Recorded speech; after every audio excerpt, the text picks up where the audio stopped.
राधे राधे मित्रों, स्वागत है आप सभी का हमारे YouTube चैनल यूपीएससी विद्या यात्रा में। यह चैनल उन सभी को समर्पित है जो यूपीएससी की तैयारी कर रहे हैं या करने के विषय में सोच रहे हैं। हमारा टॉपिक है बाघ। हम लोग आज बाघ के विषय में वो सभी जानकारी प्राप्त करेंगे जिससे हमें यूपीएससी द्वारा पूछे गए प्रश्नों को हल करने में आसानी होगी। जैसा कि हम जान पा रहे हैं कि आज का हमारा टॉपिक है बाघ। बाघ के विषय में हम लोग वह सभी चीज जानने का प्रयास करेंगे जिससे हमें ज्यादा से ज्यादा बाघ के विषय में पता हो और यूपीएससी अगर किसी भी प्रकार का क्वेश्चन पूछने का प्रयास करो तो उसका आंसर दे पाए। सबसे पहले हम देखते हैं बाघ का परिचय। बाघ, जिसे पैंथेरा टिग्रिस भी कहते हैं, विश्व की सबसे बड़ी बिल्ली प्रजाति है। यह शीर्ष शिकारी भी है और पारिस्थितिकी तंत्र के संतुलन में प्रमुख भूमिका निभाता है। भारत बाघों की सबसे बड़ी वैश्विक आबादी वाला देश है। बाघ को भारत का राष्ट्रीय पशु घोषित किया गया है और यह 1973 में घोषित किया गया है। भौगोलिक वितरण, बाघ कहाँ कहाँ रहते हैं इस विषय में अब हम लोग देखेंगे। वैश्विक स्तर पर देखते हैं। वैश्विक स्तर पर है दक्षिण एवं दक्षिण पूर्व एशिया में पाया जाता है। जो बाघ है वह वैश्विक स्तर पर दक्षिण और दक्षिण पूर्व एशिया में पाया जाता है, जैसे भारत, नेपाल, भूटान, बांग्लादेश के सुंदरबन में, रूस के फार ईस्ट में, इंडोनेशिया की सुमात्रा में। ऐतिहासिक रूप से मध्य एशिया तक फैला हुआ था लेकिन अब वितरित खंडित है, मतलब फ्रेगमेंटेड है। बी, भारत में देखते हैं हम लोग कहाँ कहाँ है। तो भारत में प्रमुख लैंडस्केप है इसका शिवालिक, गंगा का मैदान, मध्य भारत व पूर्वी घाट, पश्चिमी घाट, सुंदरबन का डेल्टा, उत्तर पूर्व का भारत। भारत में ये 5 जगह में हमारे बाघ पाए जाते हैं। इनका आइए आवास देखते हैं। हैबिटेट, बाघ अत्यंत अधिक अनुकूलशील प्रजाति है। बाघ अत्यंत अधिक अनुकूलनशील प्रजाति है, हाईली एडॉप्टेबल प्रजाति, अर्थात यह कहीं पर भी बहुत तेजी से अपने आप को, इसका प्रमुख आवास कहाँ कहाँ है। उष्णकटिबंधीय एवं उपोष्णकटिबंधीय वन है, घास भूमि है, मैंग्रोव वन है जो हम लोग देख पाते हैं, सुंदरबन, वेस्ट बंगाल की तरफ जो सुंदरबन का डेल्टा है। पर्वतीय वन में भी हम देख पाते हैं जो भूटान और अरुणाचल प्रदेश है। इसकी आवश्यकताएं देखते हैं। आवश्यकताएं इनकी क्या है? पर्याप्त शिकार, जल स्रोत और घना आवरण।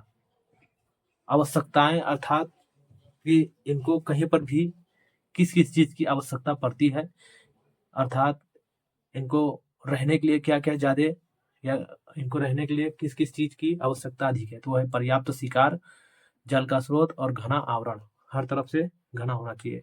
शारीरिक एवं व्यवहारिक विशेषताएं। शारीरिक विशेषताओं में देखते हैं इनका वजन 100 से 300 किलोग्राम तक होता है और ज्यादातर नर भारी होते हैं। विशिष्ट काली धारियां होती हैं, प्रत्येक भाग की धारियां अद्वितीय होती हैं। शक्तिशाली जबड़े होते हैं, वो पंजे होते हैं। इनके जो जबड़े एकांकी हैं, अत्यधिक क्षेत्रीय हैं। इनका अपना एक एरिया होता है, अपने एरिया में रहते हैं, ये अपना एरिया बना लेते हैं। रात्रिचर हैं, रात्रि के समय घूमते हैं। उत्कृष्ट तैराक है, मतलब बहुत अच्छा ये तैरते भी हैं। इनका आहार क्या है, डाइट क्या है? ये मांसाहारी हैं, यानी कार्निवोरस। और कार्निवोरस का अर्थात जो सिर्फ मांस खाते हों। इनका प्रमुख शिकार कौन कौन है, ये किनका शिकार करके किन्हें खाते हैं? तो एक हिरण है जिसमें चीतल और सांबर आते हैं, जंगली सुअर है, भैंसा है, गौर है। शिकार की संख्या नियंत्रित कर ट्रैफिक संतुलन बनाए रखता है, अर्थात अगर किसी जंगल में किसी भी जानवर का अधिक संख्या बढ़ गई है तो उसका वह शिकार करके उसे नियंत्रित कर देता है। अब आइए हम लोग बाघ की उप प्रजातियां देखते हैं। वर्तमान में 2025 तक में कुल 6 जीवित प्रजातियां हैं। बंगाल टाइगर जो भारत और नेपाल के क्षेत्र में पाया जाता है। साइबेरियन या आमूर टाइगर जिसे हम कहते हैं वह रूस में पाया जाता है। इंडो चाइनीज टाइगर जिसे साउथ ईस्ट एशिया में पाया जा सकता है। मलायन टाइगर जो मलेशिया में पाया जाता है। सुमत्रन टाइगर जो इंडोनेशिया में पाया जाता है। साउथ चाइना टाइगर जो कार्यात्मक रूप से विलुप्त है। साउथ चाइना टाइगर जो कार्यात्मक रूप से विलुप्त है, अभी तक देखा नहीं गया है, हालांकि माना जाता है कि अभी जिंदा है ये। इसका कंजर्वेशन स्टेटस देख लेते हैं। ये आईयूसीएन के रेड लिस्ट में है। आईयूसीएन रेड लिस्ट में ये इंडेंजर्ड में आते हैं। हम लोग इंडेंजर्ड क्या होता है इसके विषय में जान ले तो इंडेंजर्ड अर्थात ऐसी प्रजाति जिस पर विलुप्त होने का अत्यधिक खतरा हो, अत्यंत अधिक खतरा हो, ऐसी प्रजाति जिस पर विलुप्त होने का अत्यधिक खतरा हो। साइट्स के मुकाबले, साइट्स के अंतर्गत यह अपेंडिक्स 1 में आते हैं। जो साइट्स क्या है, एक अंतर्राष्ट्रीय व्यापार है, व्यापार पूर्णतः प्रतिबंधित है। अपेंडिक्स 1 साइट्स के अंतर्गत ये अपेंडिक्स 1 में आते हैं और अपेंडिक्स 1 में अंतर्राष्ट्रीय व्यापार पर इनका पूर्णतः प्रतिबंध है। ये मतलब इनका अर्थात इनका व्यापार पूर्णतः प्रतिबंधित है। इनको मार करके इनका व्यापार नहीं किया जा सकता। भारत में इनको वन्यजीव संरक्षण अधिनियम 1972 के तहत इनको संरक्षण प्राप्त है। भारत के अंदर जो अनुसूची 1 के अंतर्गत ये आते हैं, अनुसूची 1 के अंतर्गत इनको सर्वोच्च कानूनी संरक्षण प्राप्त है। अब देखते हैं हम लोग बाघों के लिए प्रमुख खतरे। बाघों के लिए प्रमुख खतरे, थ्रेट्स इनके क्या हैं। एक है पोचिंग, अवैध शिकार, इनका बहुत मात्रा में शिकार कर दिया गया है और आगे भी इनको अवैध शिकार से ही खतरे हैं। सबसे अधिक आवास, हास्य एवं विखंडन, इनका जंगलों का कटना जिससे इनका घर उजड़ जा रहा है। मानव वन्यजीव संघर्ष, अर्थात जंगल में मानव से इनका सामना हो जाता है जिससे मानव इन्हें मार देते हैं या ये मानव को मार देते हैं। शिकार प्रजातियों की कमी, ये जिनका शिकार करके खाते हैं उनकी संख्या कम हो गई है जिससे यह उनकी मृत्यु का कारण बन रहे हैं। जलवायु परिवर्तन, विशेषकर सुंदरबन में जलवायु परिवर्तन भी बहुत बड़ा कारण है। अवैध वन्यजीव व्यापार, अवैध तरीके से इन्हें पकड़ के मार डालना और इनका बाहर चमड़ी के लिए, इनके नाखूनों के लिए इनका व्यापार किया जाता है। भारत में इनके संरक्षण के लिए क्या क्या प्रयास किए गए हैं ये देखते हैं। भारत में प्रोजेक्ट टाइगर चलाया गया है 1973 में। इसका उद्देश्य है बाघों को जीवित आबादी बनाए रखना, अर्थात बाघों को जितना ज्यादा से ज्यादा इनको जीवित रखना है और यह कोर बफर मॉडल है। 2025 तक कुल 55 टाइगर रिजर्व बनाए गए हैं जिसमें भारत में कुल 36,000 से अधिक बाघ आकलन हुआ है। 2023 और 24 में जो आकलन हुआ है उसमें भारत में 36,000 से ऊपर बाघ पाए गए हैं। दूसरा है NTCA,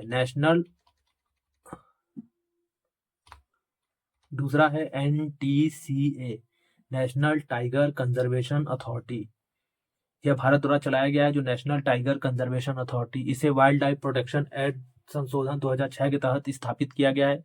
जो NTCA है वह वाइल्ड लाइफ प्रोटेक्शन एक्ट में संशोधन करके NTCA को स्थापित किया गया है।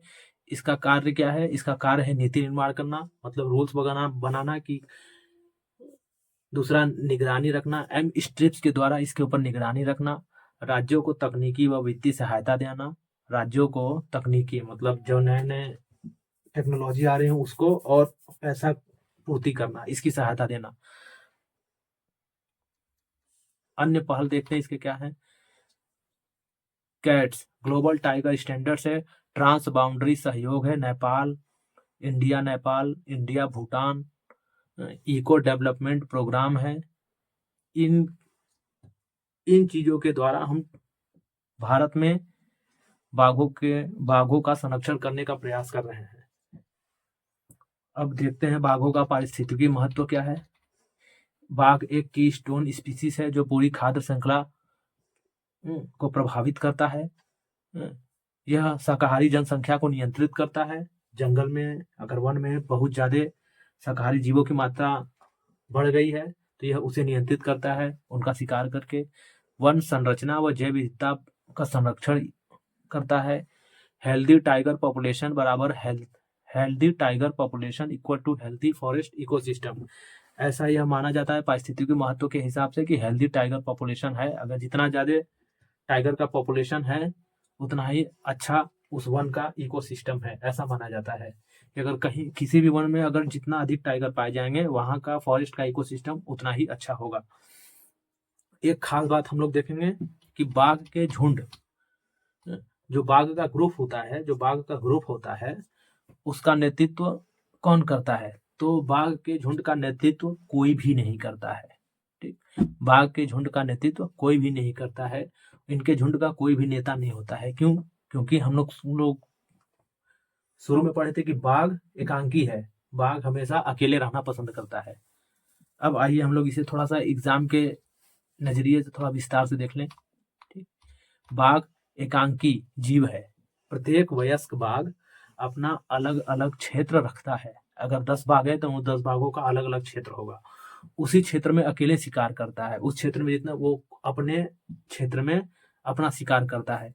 केवल विशेष परिस्थितियों में जो माँ होती है, बाघों की जो माँ होती है, वह अपने शावकों को 1 से 2 वर्ष तक अपने साथ रखती है। यहाँ भी यह झुंड नहीं बल्कि मात्र संरक्षक होता है। माँ जब अपने बच्चों को अपने पास रखती है 1 से 2 वर्ष तक, तो वहां पर झुंड में वह नेतृत्व नहीं करती है, बल्कि वह उसे अपने मात्र संरक्षण के अंतर्गत रखती है, मात्र संरक्षण के अंतर्गत रखती है। बाघ से जुड़ी कुछ यूनिक और इंटरेस्टिंग जानकारी हम लोग देखते हैं। बाघ की धारियां केवल बालों पर नहीं होती हैं। जो बाघ के शरीर पे जो धारियां होती है वो सिर्फ बालों पे नहीं होती है, वो त्वचा पर भी होती हैं। हम लोग को बाहर का दिखता है लेकिन अंदर का तो दिखता नहीं है। लेकिन बाघ की जो त्वचा पर, बाघ की जो धारियां होती है वो केवल बालों पर नहीं होती है, वह त्वचा पर भी होती हैं। बाघ की त्वचा पर भी वही पैटर्न होता है जो फर पर दिखता है। जैसा डिजाइन उनके बाघ के फर पे होता है वैसा डिजाइन उनके त्वचा पर भी होता है। इसका उपयोग फॉरेंसिक आइडेंटिफिकेशन में होता है। अगर फॉरेंसिक आइडेंटिफिकेशन में इसी का उपयोग करके पता किया जाता है कि यह बाघ का स्किन इस बाघ से है या यह बाघ मारा गया है तो उसकी डेड बॉडी यह है। इसके लिए फॉरेंसिक आइडेंटिफिकेशन में यह होता है। कोई भी 2 बाघ एक जैसे नहीं होते हैं। बाघ की धारियां, कोई भी 2 बाघ एक जैसे नहीं होते हैं। 2 बाघ एक जैसे नहीं होते का अर्थात है कि जैसे हम लोग देख पाते हैं कोई भी 3-4 बाघ या कितने भी बाघ घूम रहे हो वो एक जैसे नहीं होते हैं। सबका अलग अलग है, अपना सबका अलग अपना पैटर्न होता है, सबका अलग।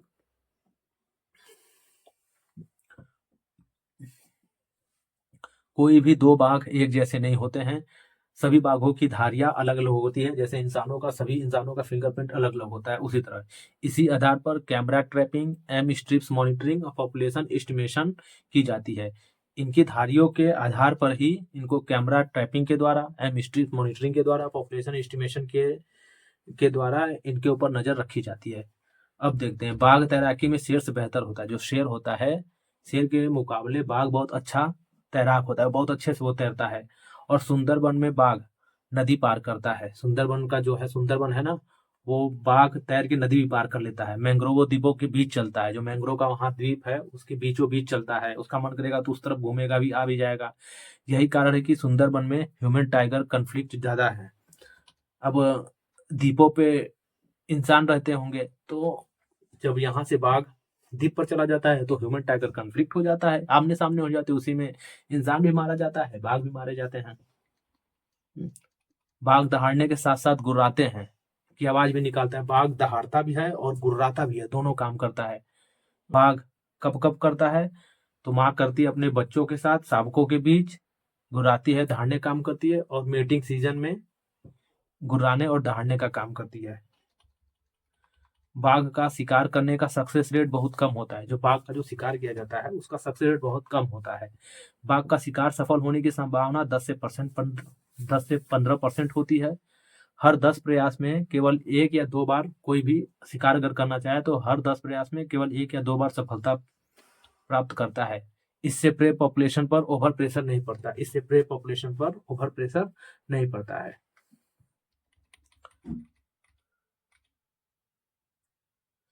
बाघ इंसान को प्राकृतिक शिकार नहीं मानता है। बाघ जो है इंसानों को अपना शिकार नहीं मानता है जैसे अन्य को मानता है। मैन ईटिंग का कारण, अगर हम लोग देख पाते हैं कि कोई भी बाघ किसी इंसान का शिकार कर रहा है तो क्यों कर रहा है, तो उसका 2-3 कारण है। उसके 2-3 कारण हम लोग देख लेते हैं। या तो वह बाघ घायल हो गया या बूढ़ा हो गया है, या तो वहां पे जिसका शिकार कर रहा था प्रे की कमी हो गई है, शिकारी की कमी, जो शिकार करने वाले जितने भी जीव जंतु थे उनकी कमी हो गई है, हैबिटेट डिस्टर्बेंस हो गई, वो जहां रहता था उस क्षेत्र को उजाड़ दिया गया है तो वो उससे उठ करके आ गया है मानव बस्ती में, तब कन्फ्लिक्ट हो जाता है।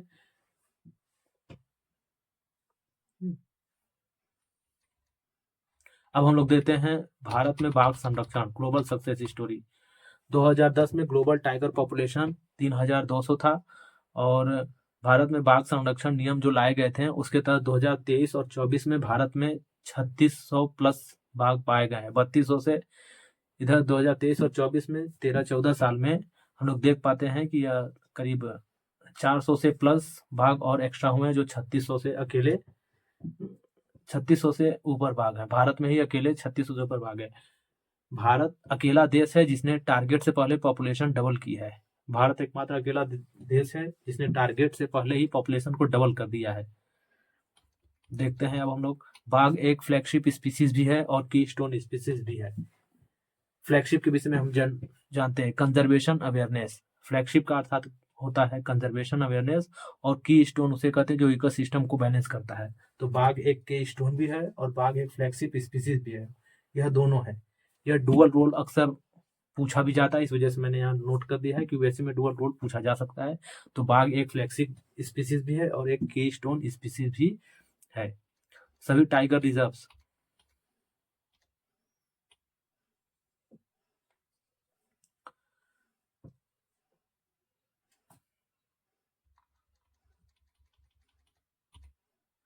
सुंदरबन के बाघ अलग अलग व्यवहार दिखाते हैं। अन्य बाघ के मुकाबले सुंदरबन के बाघ थोड़ा सा अलग व्यवहार दिखाते हैं। जैसे ज्यादा आक्रामक माने जाते हैं सुंदरबन के बाघ, अन्य बाघ के मुकाबले ज्यादा आक्रामक माने जाते हैं, गुस्सैल माने जाते हैं। उनका कारण है टाइडल फॉरेस्ट, कम विजिबिलिटी, कम दिखता है। बाघों को कम नहीं दिखता, वहां का मतलब सुंदरबन के बाघ ज्यादा आक्रामक माने जाते हैं। कारण है टाइडल फॉरेस्ट और कम विजिबिलिटी। कई बार पीछे से हमला करते हैं, इसलिए वहां फेस में मास्क पीछे की ओर प्रयोग किए जाते हैं। फेस मास्क मतलब आगे पीछे भी एक नकली चेहरा लगा के चला जाता है, क्योंकि सुंदरबन के बाघ पीछे से भी हमला करते हैं। बाघ की उपस्थिति से पूरा जंगल स्वस्थ माना जाता है। अगर कहीं पर बाघ बहुत अधिक संख्या में, तो माना जाता है कि यह जंगल बहुत स्वस्थ है। Tiger presence, prey availability, water sources, forest cover, इसलिए बाघ को इंडिकेटर स्पीसीज भी कहा जाता है। इस बात को हम लोग ध्यान रखें कि बाघ को इंडिकेटर स्पीसीज भी कहा जाता है। बाघ को इंडिकेटर स्पीसीज भी कहा जाता है। अब हम लोग देखते हैं बाघ की मूछें। बाघ की जो मूछें होती हैं वह बाघ को दिशा ज्ञान देने में मदद करती है, रास्ता पहचानने में मदद करती है, शिकार की दूरी मापने में मदद करती है। जो बाघ की मूछें होती हैं वह बाघ को दिशा बताती है कि रास्ता किधर है, लेफ्ट टू राइट जाना है, शिकार कितने दूरी पर है, और यह ज्यादातर अंधेरे में और अच्छे से काम करता है।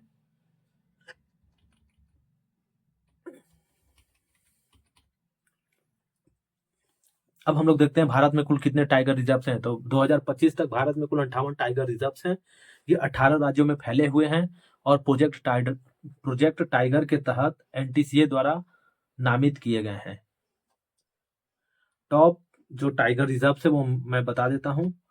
एक टाइगर रिजर्व जो उच्च आबादी रखते हैं और बड़े क्षेत्र में पहले फैले हुए हैं। मैं उन महत्वपूर्ण टाइगर रिजर्व का नाम बता रहा हूँ जो बड़े क्षेत्र में भी फैले हुए हैं और उच्च आबादी भी रखते हैं, मतलब वहां पे ठीक ठाक पाए जाते हैं। तो पहला है जिम कॉर्बेट टाइगर रिजर्व, जो उत्तराखंड में पाया जाता है।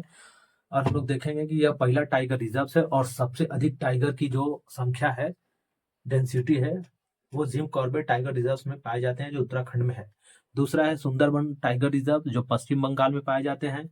यह मैंग्रोव इकोसिस्टम, समुद्री खतरे और क्लाइमेट चेंज की चुनौतियां हैं। कान्हा टाइगर रिजर्व मध्य प्रदेश में पाए जाते हैं। बांधवगढ़ टाइगर रिजर्व जो मध्य प्रदेश में पाए जाते हैं।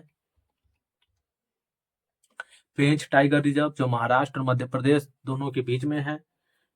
और प्रसिद्ध चार्ल्स डिकेंस की जो किताब है द जंगल बुक, जैसी कि जंगल की सेटिंग कंजर्वेशन मोड्स में इस पेंच टाइगर रिजर्व जो महाराष्ट्र और मध्य प्रदेश है के मध्य में पाए जाते हैं। जो पेंच टाइगर रिजर्व महाराष्ट्र और मध्य प्रदेश, प्रसिद्ध चार्ल्स डिकेंस की द जंगल बुक जैसी जंगल की किताबें, जो जंगल बुक जैसी किताबें